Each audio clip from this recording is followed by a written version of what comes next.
what motorsport is. It's loud.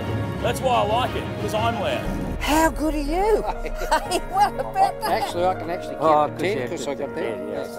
Yeah, I'm alright. My nuts are a bit squashed. I'm out.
Hello, welcome to Blendline TV Live Episode 7 with me, Daniel Beckinsale, and Gary O'Brien here at the Blendline TV offices.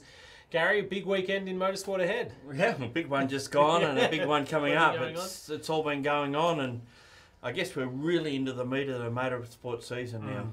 That's it, definitely getting into a couple of, well, moving on, second, third rounds for different groups. We were just at last weekend at the Ada River Rally for the Victorian Rally Championship. We also had unfortunately, the cancelled minidulla rally, which was looking to be a great event, some spectacular roads for the club level of New South Wales Rally. And you were down there. We were down there, soaking wet. Had a good time getting out of the venue, Shallow Crossing. Of course, you had to cross the river on a low reservoir, I guess you could say, and then wake your way out all the way back out to the main road, just north of Bateman's. It wasn't fun. There was a fair few people who ended up in the ditch there. And then we're going to take a look at some AMRS content. We've got a Formula 3 in-depth look Thanks to Roman Krumas for that one. It was pretty interesting as well to have a look at some of the technical information. We headed to Jamboree on the weekend as well. You were there for auto action and a few other things. Yeah, Sydney Jamboree. The weather tried to kill it a couple of times, but they finally got it underway. It's a drag meeting on Sydney Dragway, of course. And then, of course, we will preview the upcoming meetings happening this weekend. AMRS and New South Wales State Championships. AMRS at Morgan Park should be pretty interesting. It was a great event up there last year, and they've got TA2 joining them this weekend, which they continue to go from strength to strength as well. Yeah, I don't think they've been there as a category on their own before, so that'll be interesting as well. New track for them to learn, and I believe that there was a couple of cars out there pre-testing, you might say, getting a grip on the place. So, mind you, going on last weekend's Queensland State Championship meeting, there wasn't much grip around. As well, didn't they? They almost had a washout. It was interesting. And conversely, over at Queensland Raceway at Willowbank, they're having similar dire straits with the QR Drivers' Championships opening rounds as well. But interesting to see how many cars are running up in Queensland at the moment. We had basically full fields at both events. And we'll have a look as well at the racing that's coming this weekend as we see a lot of off-road championships kicking off all around the country. So we'll have a lot of live motorsport this weekend on Blendline TV as well, with New South Wales from Sydney Motorsport Park, hosted by Gary O'Brien. We'll be able to see HQ Holden's production cars and sports sedans, so it should be pretty interesting. And then at Morgan Park, of course, we're with the AMRS for what's going to be a great second round there. We've got TA2 RX8 Cup, which was fantastic at round 1. F3, which will be kicking up another gear as those guys battle for the championship. We'll see if Magro can continue his charge. And then maybe try and break another out. That's here we go for that one. Knows? But we'll go firstly and have a look at minidulla. Unfortunately, a cancelled event for that one, but we still managed to catch up with a few of the guys and get a bit of footage from the service park. So let's take a look at that.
Okay, so this morning we've had to make this tough decision to cancel the 2019 Rockstar minidulla rally.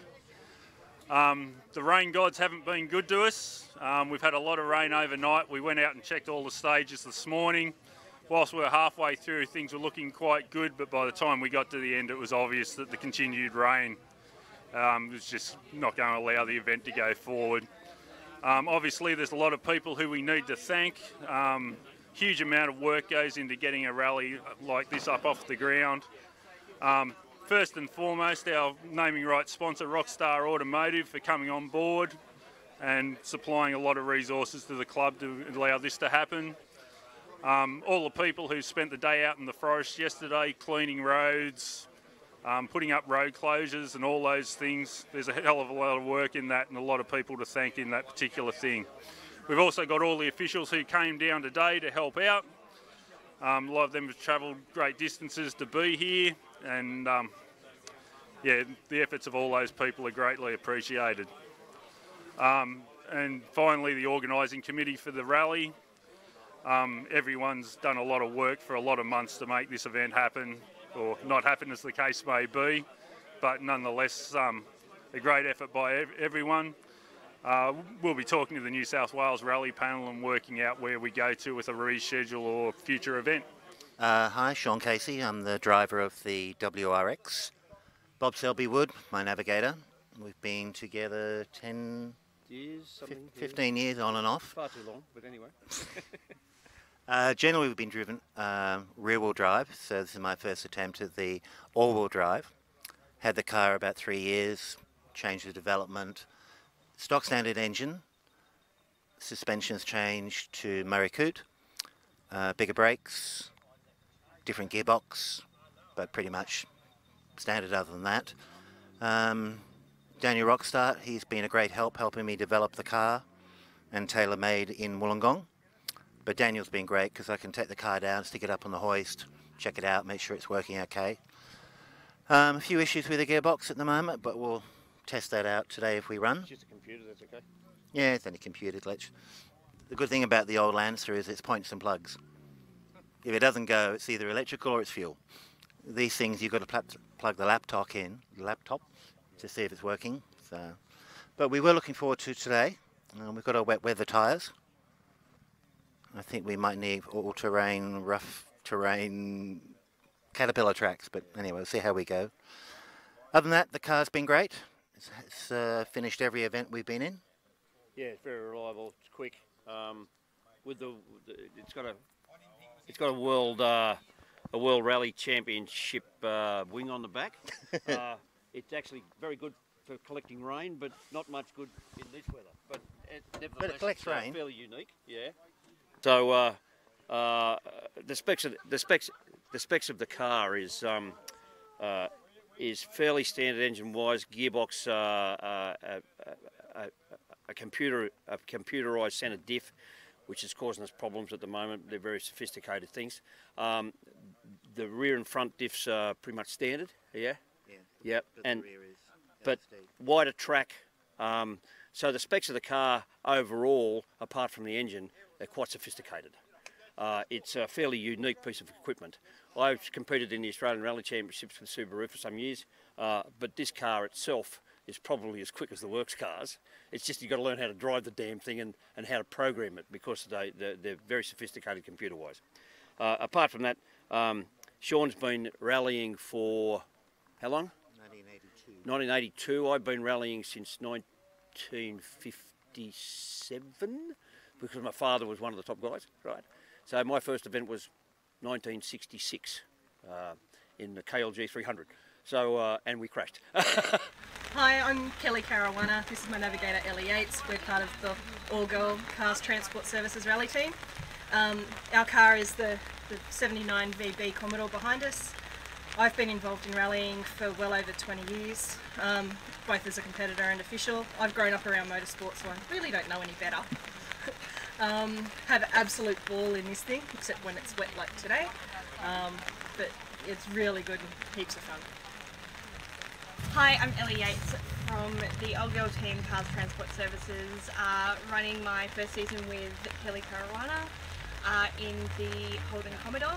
I've been rallying for about 6 years now and enjoying every moment, can't get enough, and looking forward to seeing what a V8 can do in the forest. As always, I couldn't do this without the support, obviously, of Cars Transport and Balance Motorsport, High-Tech Mufflers, Picton Autos Parts, MRF tyres and Speedline Wheels, and Race Brakes Sydney. So they're all their contributions are gratefully accepted. So we finished the car about 3 days ago. It was sort of a race to the finish to get the car going for this minidulla that is sort of not going to go ahead, but that's unfortunate. It's good for me because we don't really have a lot of time under the car's going ability. It's only got 20 kilometres on it, brand new motor. Yeah, it was a lot of effort to get it sort of where it was, a lot of sort of long afternoons. My wife here, she sort of didn't really like the long afternoons, but she lived with it. Disappointed about the weekend being cancelled, but what do you do when it rains, I guess? It's quite fun. Yeah. Get out there in the dirt. Yes. Always trust my driver. Yep. I'd like to thank Rockstar automotive staff, Brandon and Cameron. They did a great job to get the car to where it is. Both put in a lot of effort, and my wife for putting up with all the effort that I had to do. I'd like to thank High-Tech Oils, and yeah, that's about it. And hopefully the next minidulla will be nice and sunny and we'll be able to run. And I'd also like to thank a lot of my friends. Zach, he helped me with the cage, and Sean, he wrapped the cage in the car. Everyone sort of played a big role in doing something or other on the car. A lot of my mates sort of helped with this. And yeah, it's been a long time coming to get this car to where it is, almost 5 years. So yeah, thanks everyone.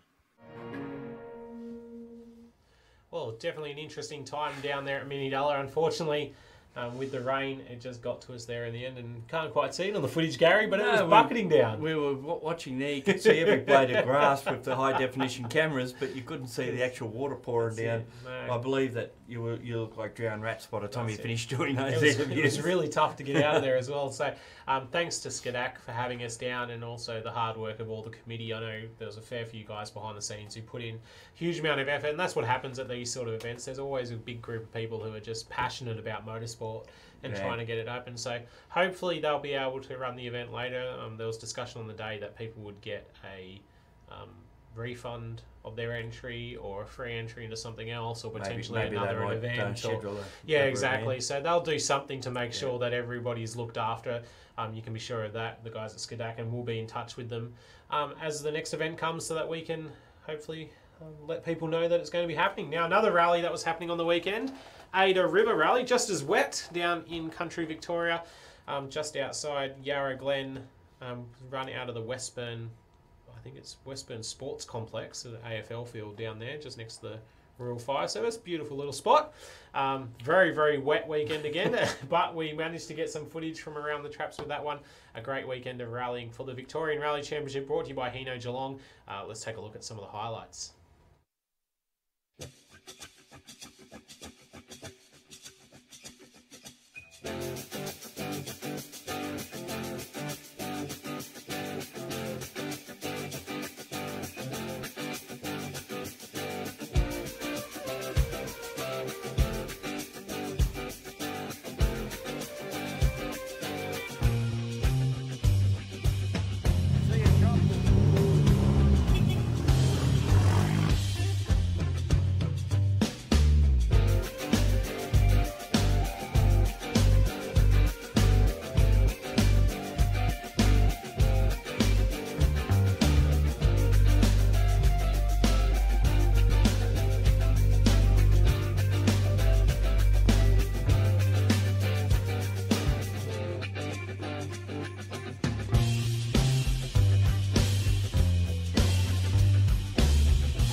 We're with Aaron and Daniel, who are very quick at getting themselves back into the car to head out for stage 2 after a little mishap with some wheel studs in heat 1. How are you feeling? Yeah, not too bad. Just relaxed, staying calm, and you know, it is what it is. We're in this situation, and so thankful for the boys to get the car sorted and ready for Heat 2, and we'll just go get some points and some blistering times. Look, stage 1 looked pretty good on times. Really surprised because we're struggling to find a rhythm, and it's the same for everyone. But we'll see what the roads are like now on the second pass, and we just need to bring the car home and not do anything silly, and just enjoy ourselves. Go jump in the car. We'll catch up with you at the end. Have fun.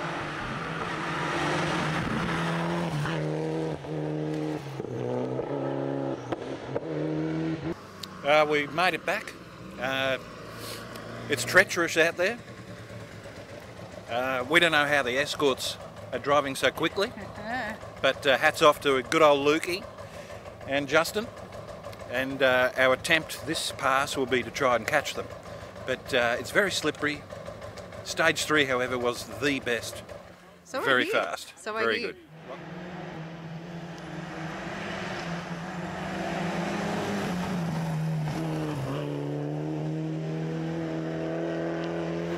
It's been an interesting morning, definitely. What do you think of the roads? Stage 1 is pretty good. Stage 2 is atrocious. And stage 3 is awesome. I'm happy with how the car's going. I'm not happy with how the car's looking right now. Yes. It's, yeah, anyway. Suboptimal, I think, is the word you're looking for, Luke. Yes. Thank you very much for talking to us. I'm quite sure you do.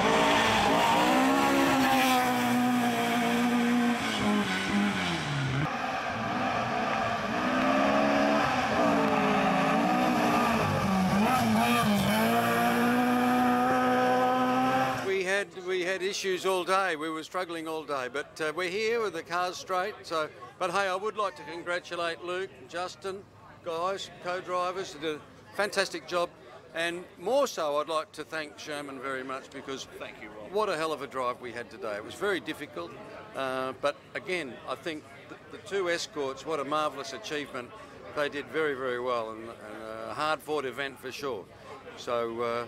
But anyway, we're all here and we've got basically straight cars, so that's the main thing. It was a tough day. Yeah, very happy with the road speed, the car speed. Stage times were good. It's a tough one, you know. Yes, it was a tough event because it was very wet and slippery and treacherous out there. But from a winning standpoint, you know, it's really not the case. It's probably more of a draw at the grand final, perhaps. A little bittersweet. What can I say? It's probably more about a win for Walker Motorsport and the two escorts. I think it's the first time in about 20 years that a two-wheel drive's been on the podium, well, outright for an event. So to Luke and myself, great effort by the Walker Motorsport team. Grant Walker, the number one man in the team. You know, well done. Thanks for putting a good car on the road. The event didn't start too good, but yeah, obviously we had some dramas on stage 1 and we caught a car, and you know, that's where the dilemma started. And but I think our notes, and we drove really well in the rest of the events, and the car was faultless. And again, just to back up what Justin said, you know, we couldn't do it without Grant, and the Walker Motorsport cars are, you know, 1 and 2 in an outright VRC. Like, it's unbelievable. So it's fantastic.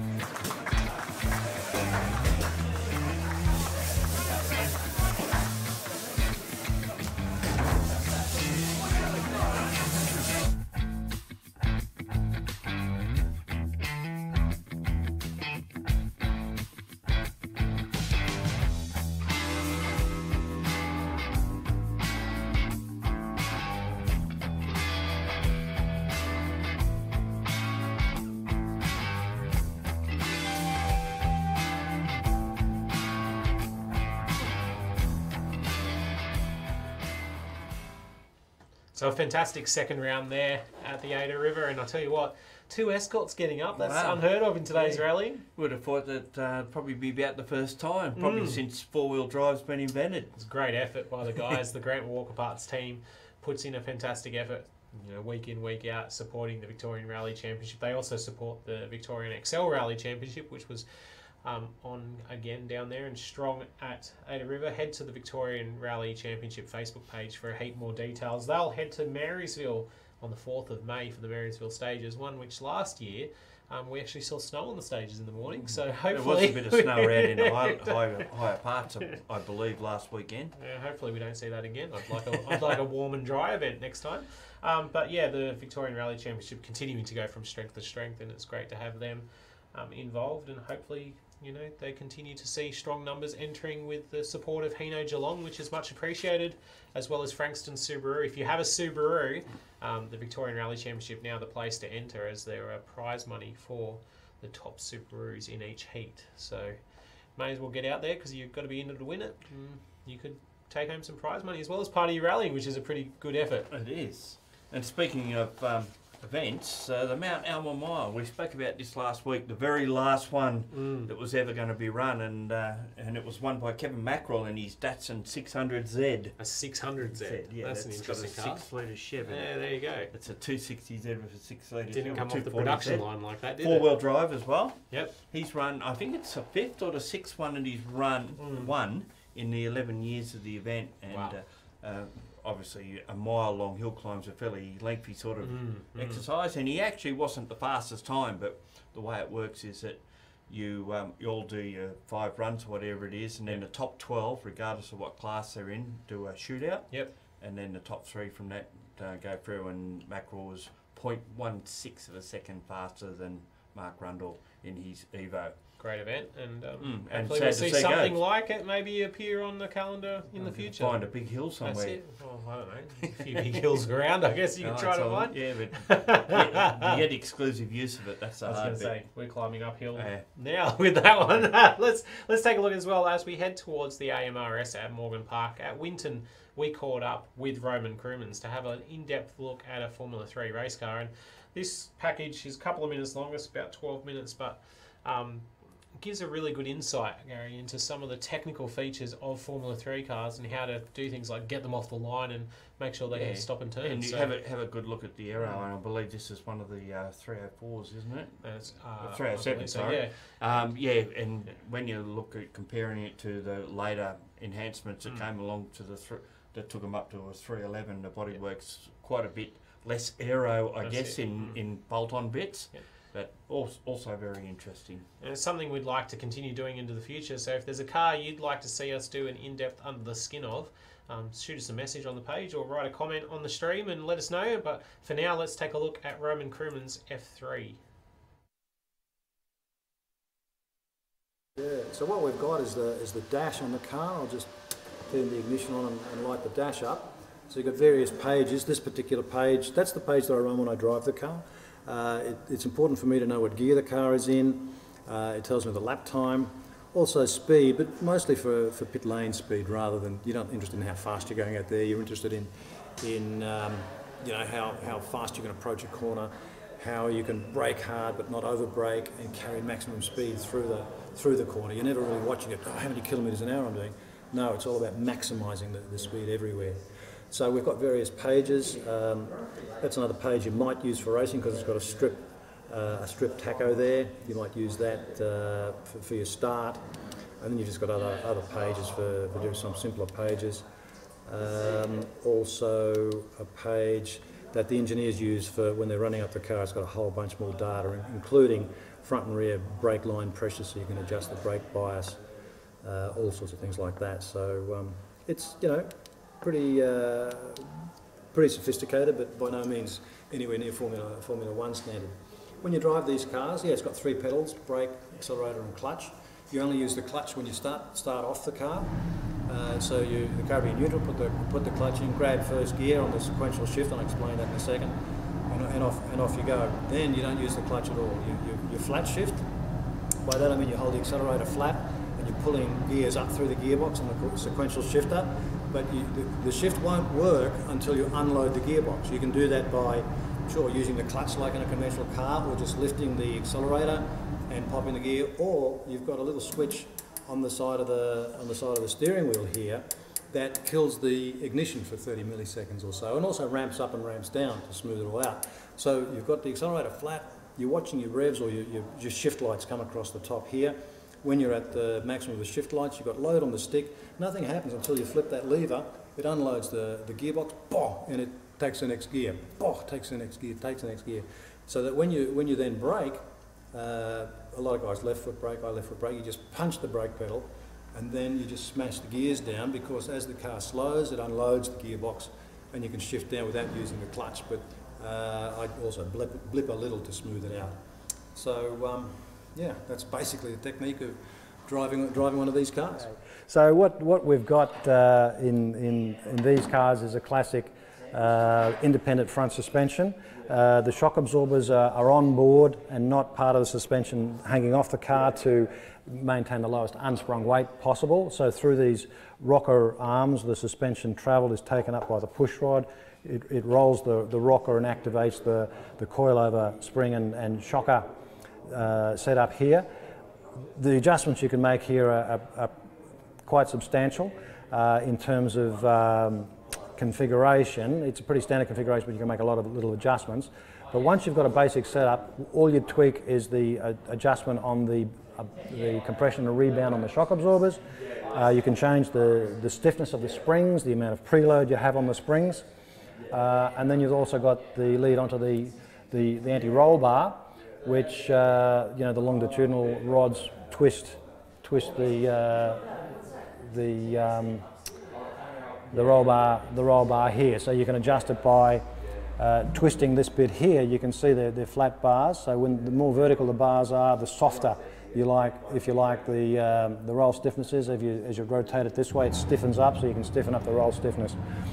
Very similar setup at the back. We can go back and have a look at that, but you'll see the same sort of technology associated with that. So, but once you've got a base setup, it's kind of micrometer adjustments that you do just to tweak. If the car's pushing a little, or you know, it's got too much grip at the front, you might stiffen the front, or anyways, a lot of things you can do just to maximise the adherence. All right, at the back of the car here, we've got the same principles applying, but you can see the configuration is different. We've got the same push rod that's taking the vertical load from the tyres and putting it longitudinally into the car, so through the rocker here. Here the shockers are mounted still longitudinally in the car, but at a slight angle. Same things apply. You can change spring rates, bump and rebound on the shock absorbers. And here you can see the configuration for the sway bar is different, so that again the rotation of the rocker puts the load longitudinally into the sway bar, but the sway bar goes through the gearbox housing here that you can see. And you can see again rotating these uprights here can stiffen or soften. You can see that because they're quite at right angles there, we've got a pretty soft setting here at the back, and you can also have softer torsional bars across the centre. So same principles, different configuration. All right, well, let's have a look at the brakes on the car.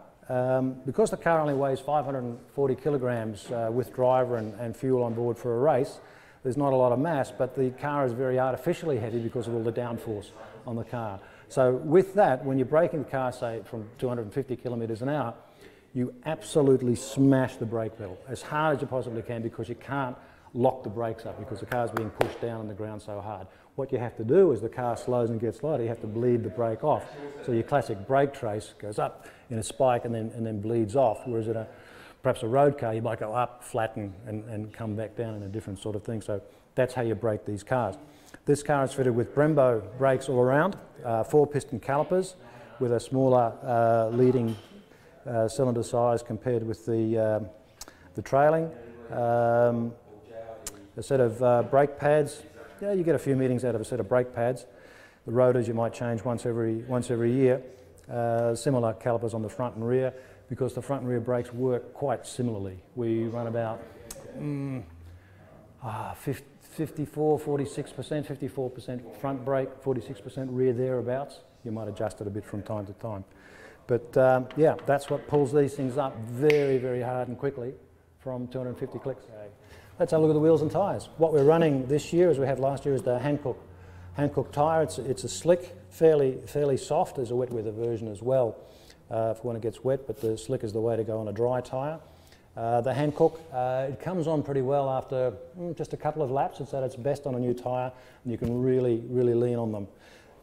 We run an alloy wheel which is quite light, and in fact if you pick one of these up, you'd be amazed how much lighter it is than a road car. I changed the wheel on my wife's car for the first time in ages after having carried these around, and it was remarkably heavier. And it's two things. I think the wheel is heavier, but also the tyre. I think because a tyre on a car has to last 30,000 kilometres, they're heavier. These things, you pay 1,500 odd bucks for a set, and they're good for 300 kilometres. So that's the difference. They can be built differently, a different purpose. Okay, well look, let's have a look at the engine. What we've got is the category. They're all 2 litre naturally aspirated engines. This is an Opel engine, just like in the road car, but tuned by Spice. The other engines are a Mercedes-Benz engine, tuned by HWA, I think. There's a Volkswagen engine also tuned by Spice running in the series. But the car by formula has to be 2 litres naturally aspirated. Now, to level the playing field, this air box is sealed. And there's a 26, 23, anyway, there's a certain size of air inlet restrictor so that it limits the amount of air that gets in. If you can't put any more air in, it limits the amount of fuel you can burn, which limits the horsepower. So there'll be parity, roughly, of horsepower across all of the brands.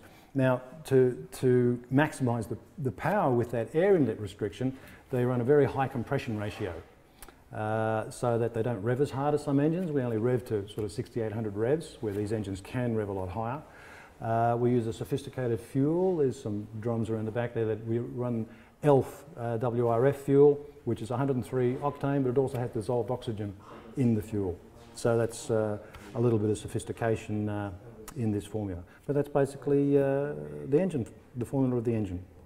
And are there any modifications internally as far as pistons or crank besides obviously the compression you set up, but is it specific motorsport stuff internally? Definitely, yeah. The tuners like Spice and Mercedes-Benz, they'll have their own special pistons. They'll have their own conrods, crankshafts. The heads they'll machine a certain way as well, yeah, for sure. And I'm assuming you can't just build one in your garage and run it. It needs to be a specifically built, recognised motor. Ian Richards of Artec is the Australian agent to rebuild the Spice engines. The Mercedes-Benz engines go back to HWA in Germany, as do the other. Fiat have Sodemo, I think they're based at Manucor, and yeah. So yeah, you can't mess with them. Do you get much, do you get a full season? Do you get more than one season? Or? Basically, they're good for about 4,000 kilometres before you have to rebuild them. So a good season, maybe more, depending on how much testing you do. Rebuilding, by the time you crate, freight, and have a Benz engine come back to you, it's about a $20,000 overhaul. So fairly comparative okay in motorsport tech, terms, 20 grand for an engine builder. It is. It's all relative, but yeah, in motorsport terms, yeah. Look, the bang for buck in this category in Australia is phenomenal. It really is. I'm happy to talk about the gearbox if you like. Let's do it. We're doing that. Okay. All right. Okay, and just a little bit further back from the engine is the gearbox. It's a 6-speed sequential gearbox with a reverse gear, so that as you're driving the car, you keep pulling the stick toward you to go up through the gears, push it forward to go down. It locks out at first gear, so you can't inadvertently go through to neutral or reverse. There's another lever you pull to get to neutral and hold it again and you go to reverse. The gearbox goes from here to here. You take the back off. You can change the ratios in the gearbox to suit a circuit. I was talking to my guys, I might have liked a slightly higher second gear ratio, but they've convinced me that it's better to pop into third gear in some of the places here where I was using second, so that's fine. But somewhere else, yeah, they might change the ratios and give me a setup that I like better. Also, in between the gearbox and the engine is the oil tank for the engine. So that's all very compact and built in. And also we've got the oil coolers and radiators for the engine as well. But the gearbox, that's it from there to there. It's also got the crash box built onto it, and the engine and gearbox is actually a structural part of the car. So the rear suspension is bolted onto the gearbox, is bolted onto the engine, and the engine is bolted onto the back of the chassis. So it's all you know, structurally integral. You know, it's all reliant on there's no chassis from the back of the from here back. There's no chassis. The engine is bolted onto the back of the tub, and you can see how it's all bolted together.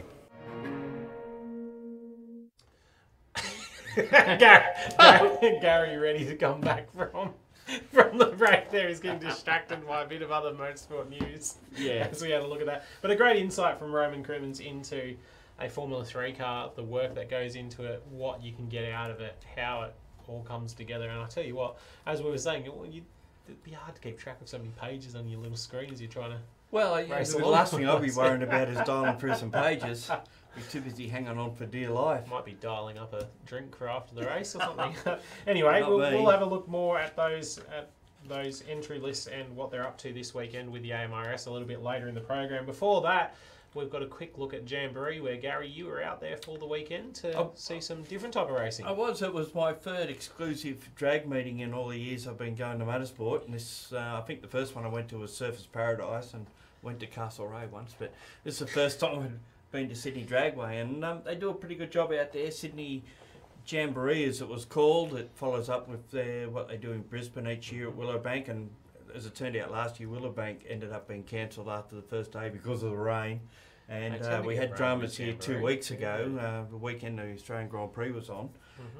With this event, it was washed out, so they had to condense it all into one day, and it was last Saturday, March 30, where they put it on. Unfortunately, they had a fairly significant amount of rain on the Friday night. They had a stage or a dais set up for some bikini competitions, babes competitions, and that got... you missed out. Well, it got that much water in it, it collapsed. So by the time they had to drive the track out, which meant that particularly the sand trap down the end of the chute, you need to get all the water out of that, of course, so because the cars would skid across the top of it. So that took a while, so we didn't really even get underway till about 2 in the afternoon.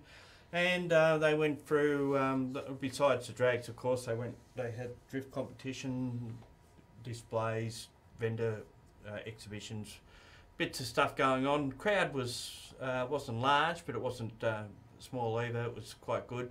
They do things very well out there. The action continuously goes on, apart from when a car has a drama, and quite a few of them had dramas, which means that if they do lunch an engine or have oil drop, they've got to actually clean the circuit before the next lot get out there. So they had several different categories, mainly rotaries and turbos, and also there's a couple of V8s out there, but probably the most significant thing that happened during the evening was that Kelly Betts was the first female around in Australia at least to do a sub 6 second flying run, 5.87, 249 mile an hour at the end of the chute. And we've got some video coming up now of just the event, and at the end of it we'll see that actual run. Good time.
show this. No. You've missed a bit.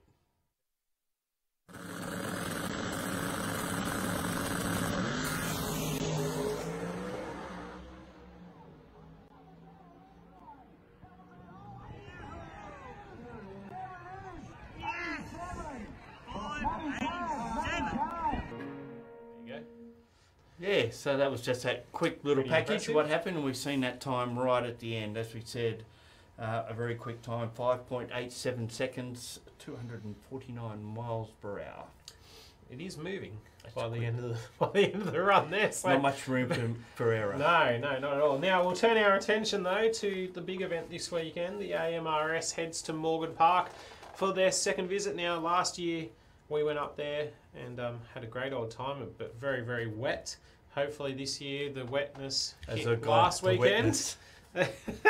Hit last weekend. We've got a bit of a package to play as we have a chat over some of the footage. We got Brent Edwards. Good timing, Brent, to come on the stream right as we start talking about the AMRS. He said happy birthday, Gary. So that's good. Thanks, it's Brent. Gary O'Brien's birthday here tonight.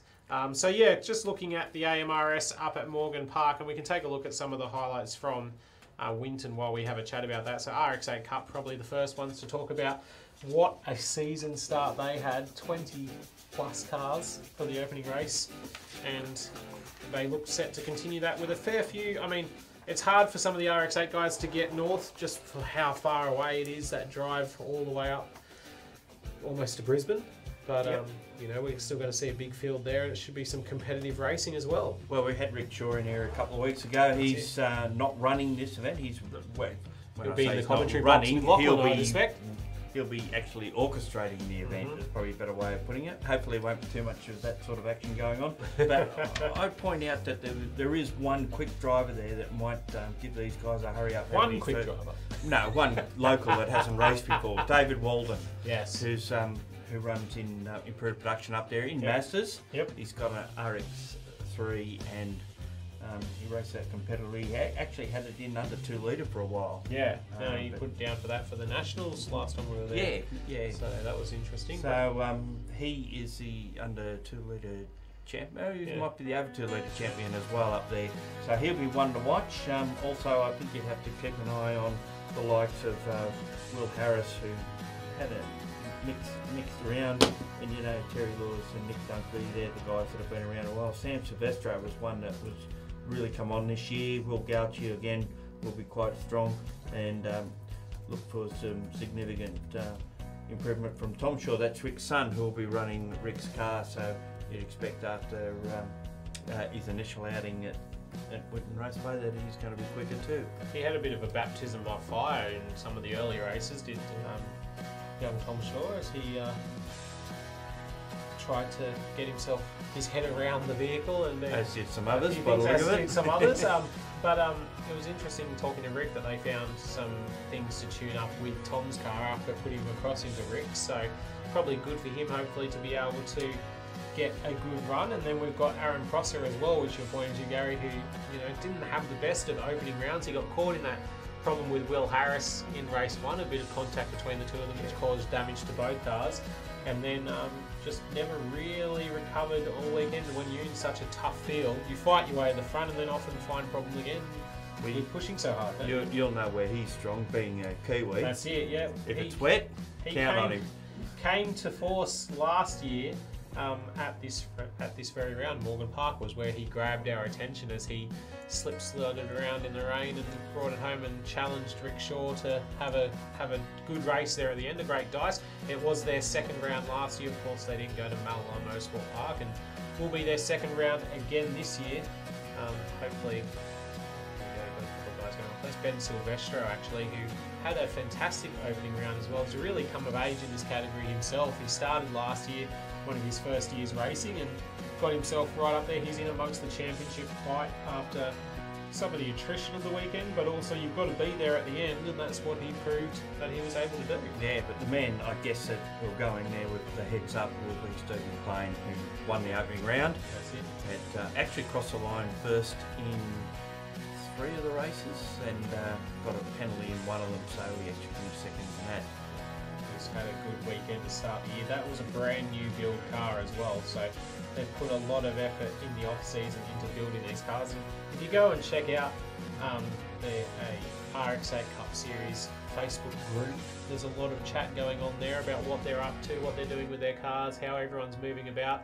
So it's a really insightful way to, I guess, find out a bit about motorsport, and they're a good bunch of people as well, able to answer a few questions, and really looking forward to helping people get involved. Have a look at this, Will Harris to the inside there to take a couple of positions. Not a bad effort. Yeah, and another one there that I noticed in our entry list is Sarah Hargraves. Had her debut in a BMW at Winton in the production car race down there last year. She's the wife of Adam Hargraves, who runs everything but a chook raffle these days. He's in marked cars, he's in production cars, he's been running quite a bit of stuff and doing reasonably well. And so this means that you can come out and try and topple him as you can do it, I can do it. This one as well, Lachlan O'Hara, you see here, no touch between Harris and Rick Shaw. He actually sat back. We were having a chat to him when he was in the studio about, he just sat back, he didn't want to interrupt somebody else's championship with their spin, even if he picked up points. But there's a little off as well. I think that's Tom Shaw having a little run through the gravel. But the one to watch out for as well, Lachlan O'Hara, he got right up towards the front for the final race of the weekend, had a real struggle in qualifying races 1 and 2 at Winton, got himself right up the front for race 3 and then dropped off the track a couple of times, which was unfortunate, but he's found a lot of pace in that car, and I dare say he'll be one to, there he is just to the outside, he'll be one to watch as well up at Morgan Park. Yeah, well, the thing is that they don't do this track as often as they do other venues. So, yeah, 2 runs at Winton last year. They've run at Wakefield Park, Sydney Motorsport Park. These are the sort of places they go on a fairly regular basis. Yep. Morgan Park's a bit out of reach for a lot of these guys, but because the AMRS has only been there once in the past, and there's not a lot of racing outside of Cam's done there, is there? No, that's it. Just have a look at that. Great battles from the RX8 Cup. I tell you what, if it's a category, if you like watching passing battles, action aplenty throughout the race, the RX8 Cup is one that's hard to go past. You'll see that's Maisie Place having a bit of a spin. She won't be at Morgan Park, unable to get her car up there, I think, and also get time off work to be able to do it. So she'll sit this one out. We'll be up there helping a few people though, because she is a qualified mechanic on these vehicles. From the ACT. That's it. And she does a lot of work for different groups with these cars, as we have a little bit of an off. But make sure to tune in to the live stream here on Blendline TV and on the AMRS Facebook page and website as well. There'll be plenty of great action, hosted by our friend Lachlan Mansell. No doubt he will enjoy some of the pandemonium that may well happen. There's bound to be some. There's bound to be a little bit. He may invent it. That's it. Then we take a look at Formula 3, who will also be attending at Morgan Park. Now, last year, Harry Jones and Cameron Shields had a great battle up there. They did. They swapped wins, didn't they? They each had wins up there, and they took that title right down to the final round.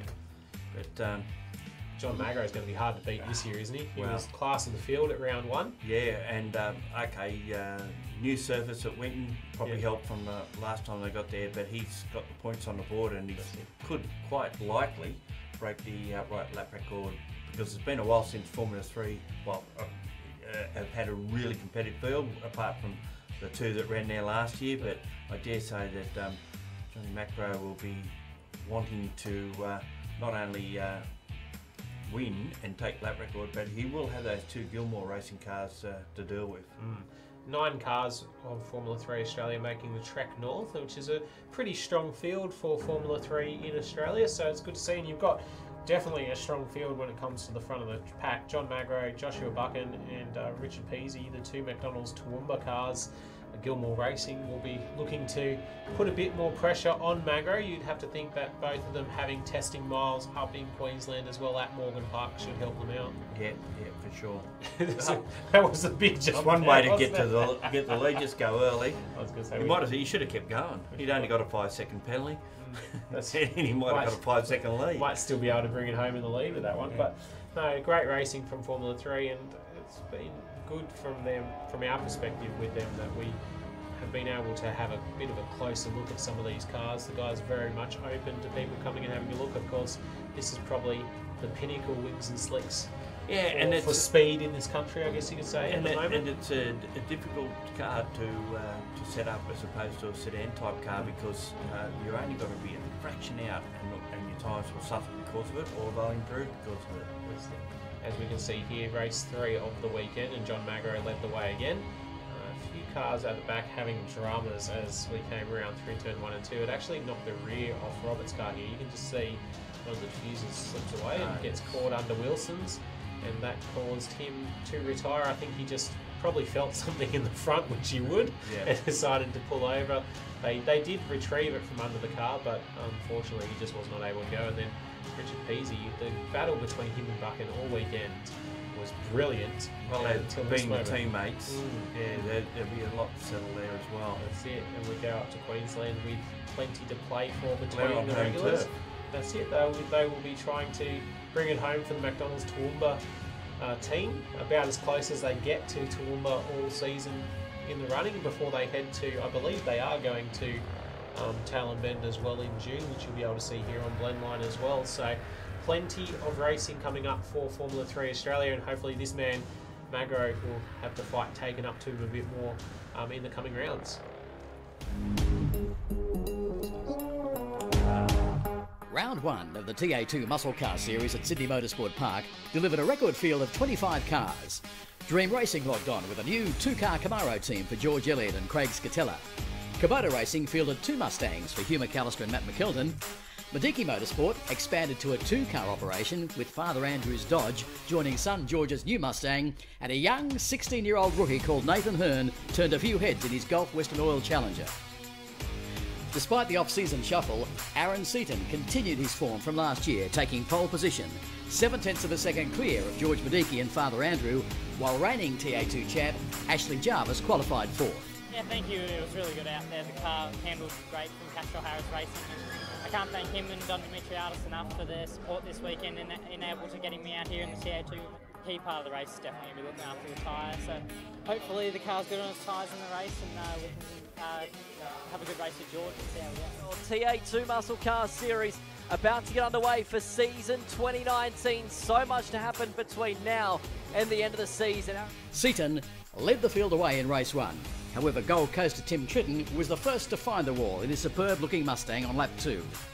Well, going into turn 5, it was all hot, a whole concertina of cars, and I think I just out-broke myself a little bit, went a bit wide, hit the ripple strip, bounced on the grass, and it just turned the car around back into the wall on the other side of the track. Chris LaRosa was another to find the wall at turn 15 after coming under pressure from former Aussie NASCAR champ George Elliott.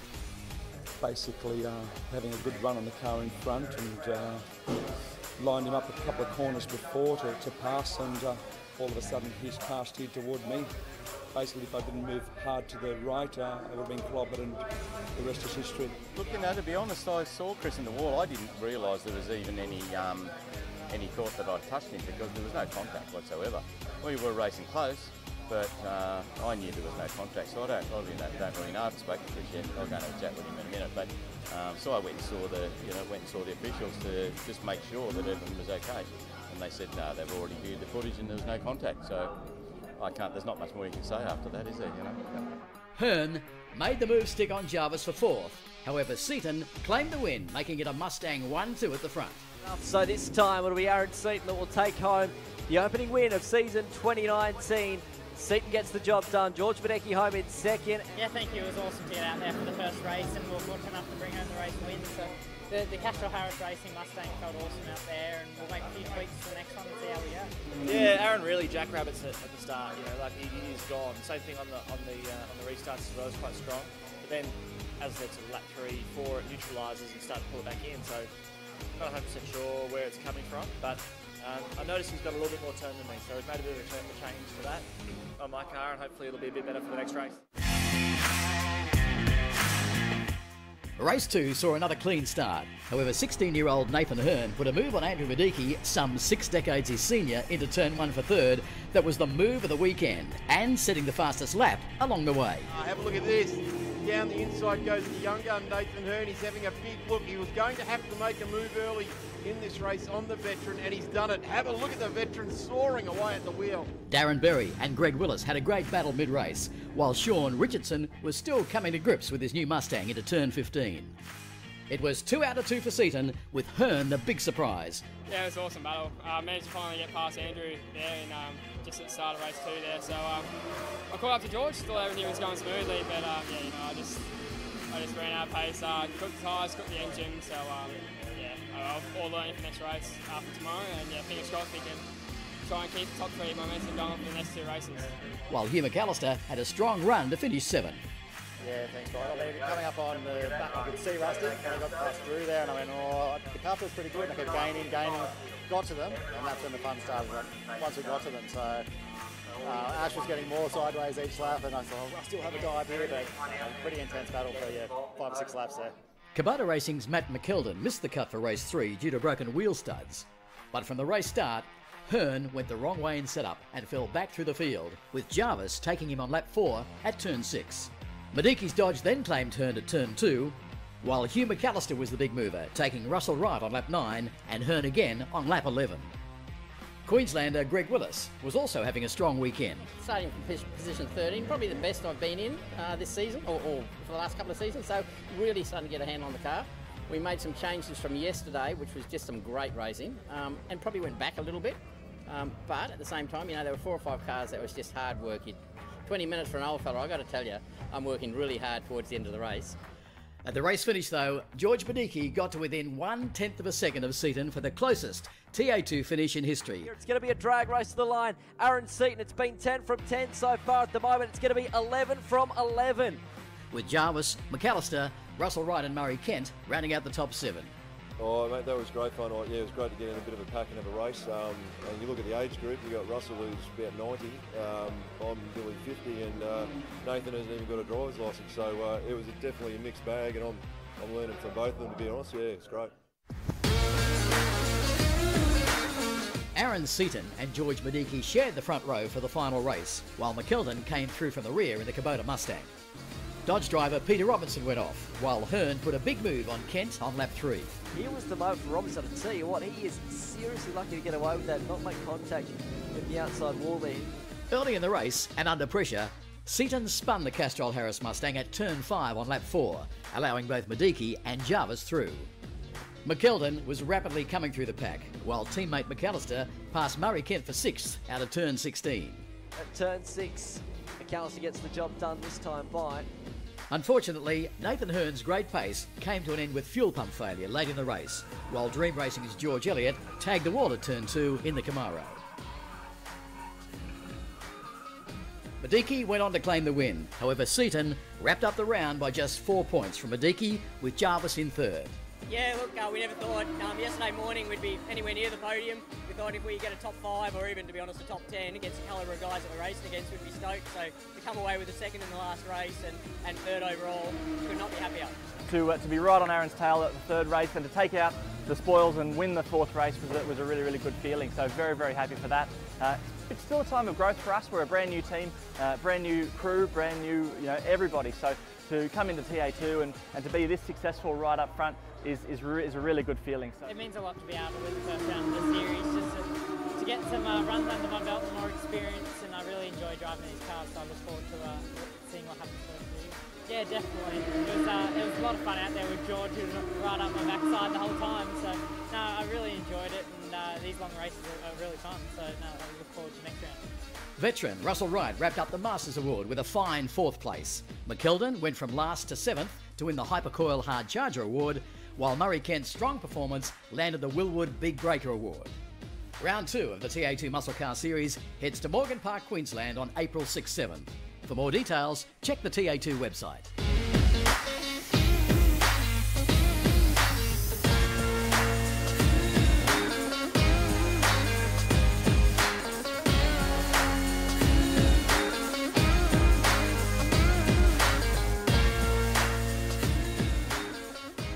Great stuff. Yeah, great. That was great. We both thought that was great. Yeah, great stuff from TA2 Muscle Cars, Performance Max of course, backing that series, and they're doing a fantastic job. And how has it grown? It's just phenomenal. Them and RX8s, the way they've grown the category has been pretty incredible. But TA2 especially, with how many cars they have in the nation at the moment. Great to see them at Sydney Motorsport Park, and now they join the AMRS for a couple of rounds, and that'll be fantastic as well.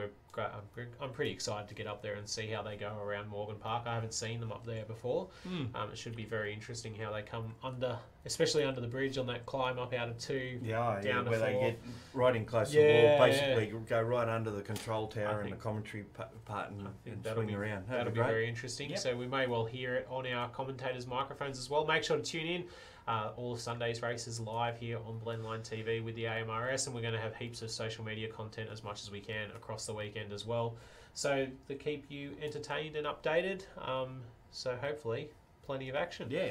And in the meantime, you will be here at Sydney, Gary. We've got New South Wales Motor Race Championships round 2 on April 6 and 7, and 9 categories racing over the weekend. It's going to be a busy one. And the ones that are of particular interest to us, of course, are the New South Wales Production Touring category, the New South Wales and National Sports Sedans, and of course HQ Holdens. Plenty of action ahead. We'll have a look, throw some of the footage up from Wakefield Park for the opening round of all 3 of those categories last time out with the New South Wales Motor Racing Championship, and take a look at Production Touring. 29 cars will be at Sydney Motorsport Park this weekend, and that's a pretty decent sized field for them across multiple categories. Can't forget Class C and D as well. Harrison Gray on the list after being in the studio last week. Yeah, being managed by Jimmy Vernon again as they prepare for their stint at the Bathurst 6 Hour, which is only 2 weeks after. 4 weeks away. Yeah, so it's going to be good to see. You've got Anthony Sill bringing out the BMW M4. Hopefully he will be able to get that one on track for the race. Not to have a dig at Anthony at all, just he's had a bit of a tough time with getting that car going. So hopefully he's found everything that he needs to be able to run. We know that Tony Virag will be very, very competitive in HSV GTS. It'll be the fastest thing in the straight line, there's no doubt about that. But some of the HSV club sports have been up to the task, and we're assuming that will be the case as well. But you really can't go past the Evos. Once if they get off the line in front, they're really hard to run down. And then there is, as we said, the BMW M4 of Anthony Sewell, and an M3 for Brett Howard in the A2 class might be an interesting one as well. In B2, Jeff Kite was in a class of his own at the previous round. He's got some competition this time out though. You can see Bevan Tanner in the Ford Falcon and James Harrington there as well, and Corinne Virag very strong at Sydney Motorsport Park, as we saw at the end of last year with her drive through the field in the endurance race. So she'll be one to watch out for, and Adam Gosling as well in the BMW. Yeah, and Daniel Booth from Power, we should have mentioned him before. Yeah. In A2. Strong, and then we go to the battle of the Toyotas. We see them on screen here. Right time. This is in Class D, and that's quite a good show at Wakefield Park. We've got 4 of them there this weekend with Ollie Shannon in 1 in the Broncos, Atlas Nialpo and Harrison Gray all running 86s. So no doubt they will find themselves together yet again and be battling hard. I know Harrison Gray and Ollie Shannon had a great fight last time out. You can see them on screen at the moment as they come around and battle for position.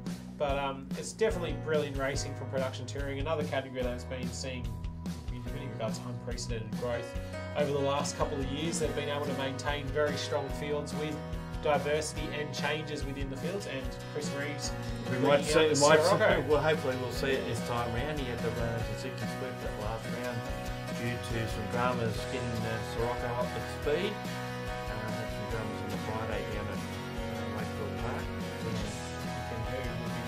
We may well try to have a chat to Chris about that car and the build that has come together. You can see Virag and King battling hard for position at the end of race 2.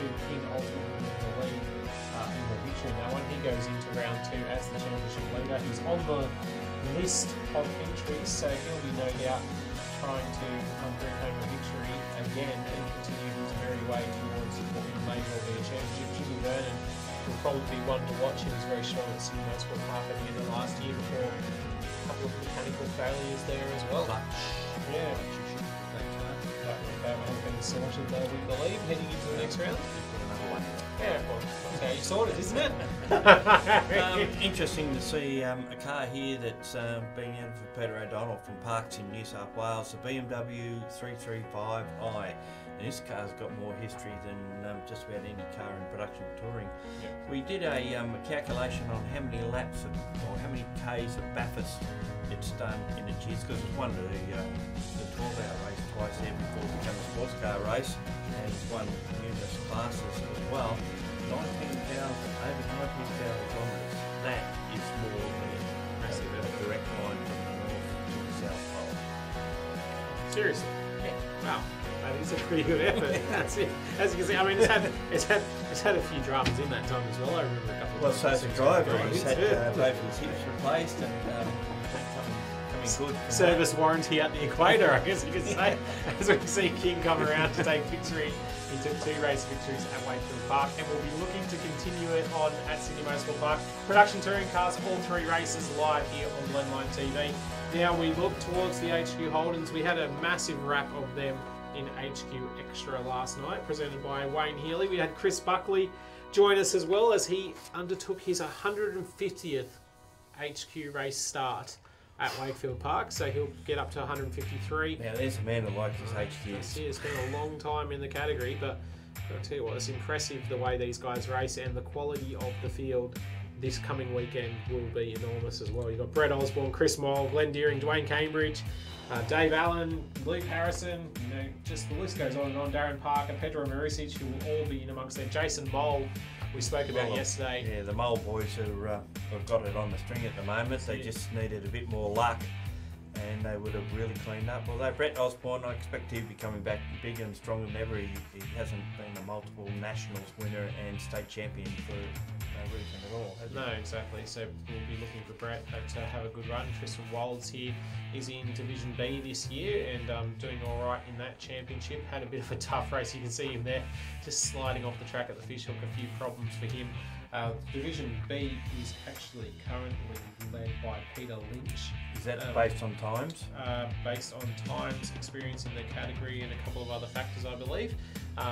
Just to be able to give everybody a chance of racing those who they are around on the circuit. Brett Osborne kicked off his championship defence yet again in style with a victory in race 1, but then after that, the Mole boys got after him and managed to get it home. I think the interesting thing as well to take away from round 1 at Wakefield Park, which we spoke a lot about in HQ Extra, if you want to go and have a look at the show, is how close it is at the top this year. Yeah, and of note too, Dave Proglio was one that stood out a bit with his great performances. He got a really good result in the last race, but he's just been one of these guys who, a couple of races back in the middle of last year, he wasn't anywhere near the top runners, but now all of a sudden he's right up there. So he's learned. We spoke a little bit about Dave last night in HQ Extra, and he's really come on in leaps and bounds. He flew under the radar for us at Wakefield Park. I mean, he just stayed there or thereabouts. He's right up in the top 5 of the championship hunt as well,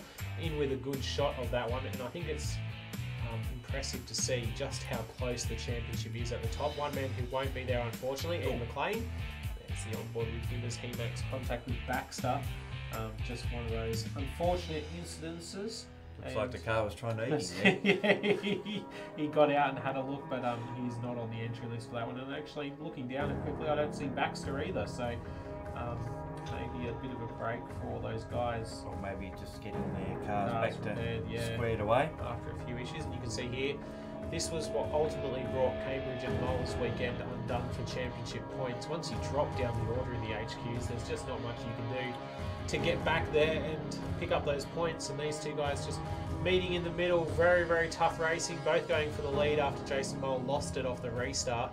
Yeah. And heat of the moment stuff, but it was one of those racing incidences, unfortunately. And then Jason Moll getting up there for only his 2nd HQ victory at this point, and then his 3rd on Sunday afternoon. Yeah, all good stuff. He's great racing from the HQs. Proudly presented by Osborne's Transport. It's great to have them on board with the championship. They've put a lot into it, putting a lot into Australian motorsport as well, supporting last year the Aussie racing car endeavour of Joel Heinrich and a couple of the others, and this year very happy Chris Mull getting across the line. So he actually won the opening round. He was ecstatic with his effort, and the whole Command Digital team just really so excited to see both cars doing well. They've had a few struggles last year and the year before where they got glimpses of speed but probably didn't have it for as much of the time as they would really like. And just look at this, how often you see HQs going door to door like this across the top of Wakefield Park. Now at Sydney Motorsport Park they're even less afraid of going side by side, so you know, be prepared to see 2 and 3 wide down in turn 1 as a regular occurrence. Yeah, we're seeing Brett Osborne have a bit of a slide across the top, and you can see what it did. It cost him that gap to the race leader, Chris Mull, and then once he had to see off Deering, he was Mull was too far ahead. Which you probably won't see at Sydney Motorsport Park as much. It's a much more drafting circuit, I guess, comes into play, and with the free-flowing nature around the back of the circuit, is Jason Mull trying to make up positions and ultimately going off the road down past Proglio. But yeah, Sydney Motorsport Park, a very different beast to Wakefield Park. Often the guys will go out in pairs to qualify, and that will be interesting to see as well as to who teams up with who. Yeah, Brett Osborne without his wingman John Baxter being there this weekend, so he might have to try to team up with the Moles and see what he can do. But there you go, Chris Mole coming across the line to take another victory. And then we take a look at Sports Sedans, joined by the National Series this weekend. 31 big bangers at Sydney Motorsport Park. It's one of the biggest fields we've seen for a while, I think, since last year when we were at Phillip Island, and then Wakefield Park as well. Really the joining of the state and national together has yielded some great fields, and yet again we've got a great one here. I don't know who you decide to look at for taking home the victory. I think Tony Ricciardello would be hard to erase from your mind, considering he broke the outright lap record of Barbagallo just a few weeks ago. And Jordan Caruso, who has been given the keys or the starter button to the Audi of John Galway, so it's a big jump up for him, but he's got some good people in his corner. Darren Hossack, who formerly drove the car, is supposed to be mentoring him there as well. He's already had a test drive in it, and we've seen Jordan race in, I know it's a different category, XL, but he's dominated that winter round that we've seen last year. So we're expecting that he'll attune himself pretty quickly to these cars, so that'll make him a strong contender. And I guess you cannot forget Steve Tomasi. No. Who's a current champion. Defending champion, he'll be looking to go there. And then you've got to look at the New South Wales contingent as well. Steve Lacey, the defending New South Wales champion, will be right up there. He has a lot of speed at Sydney. Grant Dorman, now that they're finally getting their head around that car and the total rebuild they did in the off-season to be able to get that car to a position where they're happy with it. We'll try to have an in-depth look at that one across the weekend. He'll be hard to beat as well. Beryl Chetton, always fast at Sydney, especially if it's dry. He gets that car incredibly well connected up. And additional support this weekend. That's as it, well. Pro IT. I think the big thing as well to remember with Beryl Chetton is he actually got that car in front of Jack Perkins on merit a couple of years ago, and held him off for a few laps, which goes to show how fast he is at that circuit. And the New South Wales guys all run the Kumo tyre, whereas the National boys all run on the Hancock tyre. So the Kumo does tend to come on a little bit earlier, so that gives you a little bit of better grip and a bit more speed early on, but the Hancock comes on a little bit later and supposedly has a bit more durability. And it's a good contrast. It means that it's great that the two categories can run together, and it puts you across the line. I'm not sure how they actually run it, but does that mean that Beryl will have to run on Hancock if he's in national contention, or are they're going to stay on their Kumo? I'll probably believe that they'll stay on their Kumos. I believe the national class is a bit more open than the Kumos are for state running category cars, but also this one here, McCready, is the one we have to keep an eye on. He's been incredibly quick at Sydney Motorsport Park in previous years. The Nissan 300 ZX, those guys getting their head around that at Wakefield Park on the weekend. Had a few dramas that they need to work through, and then Paul Bosher had a terrible run at Bathurst yet again. He just has no luck up there. That car's been rebodied now. Yeah. It's got the C6 Corvette. speaking of Trans Am, we can't forget that we've got Shane Bradford running Andrew Brown, both in Camaros, basically Trans Am type cars. We've got Scott Reed as well in his Mustang Trans Am car. So the diversity's there. And I'm interested to see how quick Matt Ingram is now that he's moved over from improved production to a Sports Sedan Mazda. Well, they ran that car at Phillip Island late last year and it went quite well. They were still doing some teething issues with it. Interesting to note as well, tune in about 12:30, 12:40 p.m. on Saturday to hear Gary O'Brien bringing you the opening race of the National Sports Sedans Championship with the New South Wales Sports Sedans. All 3 races live here on Blendline TV this weekend, as well as the HQ Holdens and production touring cars from Sydney Motorsport Park. So plenty to keep you entertained across 2 huge days of motorsport and a couple of other categories if you decide to go out to Sydney Motorsport Park. Well, that's what I was going to say.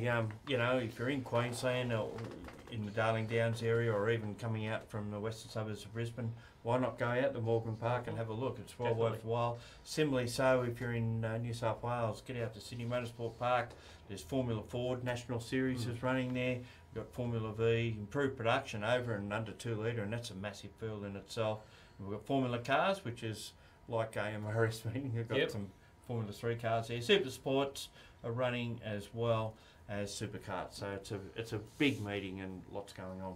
Now, it's been a massive show tonight, and we're nearly at the end of it after going through a massive wrap of what's coming up on Blendline TV and the world of motorsport in this country.